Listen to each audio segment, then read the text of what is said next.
இருக்கேன். உங்க பையன் அண்ணாவில நீங்க நம்பலாம் டேடி. அப்படி பாக்காதீங்க டேடி. டேடி எனக்கு ஒரு சின்ன ஹெல்ப். ஒரு ரிமோட் கார் வாங்கி தர முடியுமா? ஜஸ்ட் 5000 தான்.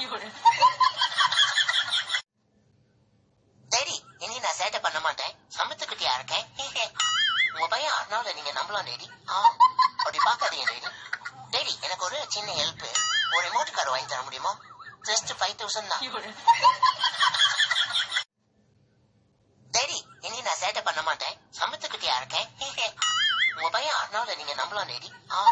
அப்படி பாக்காதீங்க டேடி. டேடி எனக்கு ஒரு சின்ன ஹெல்ப். ஒரு ரிமோட் கார் வாங்கி தர முடியுமா? ஜஸ்ட் 5000 தான். டேடி இனி நான் சேட்டை பண்ண மாட்டேன். சமத்துக்கிட்டியா இருக்கேன். உங்க பையன் அண்ணாவில நீங்க நம்பலாம் டேடி. அப்படி பாக்காதீங்க டேடி. டேடி எனக்கு ஒரு சின்ன ஹெல்ப். ஒரு ரிமோட் கார் வாங்கி தர முடியுமா? ஜஸ்ட் 5000 தான்.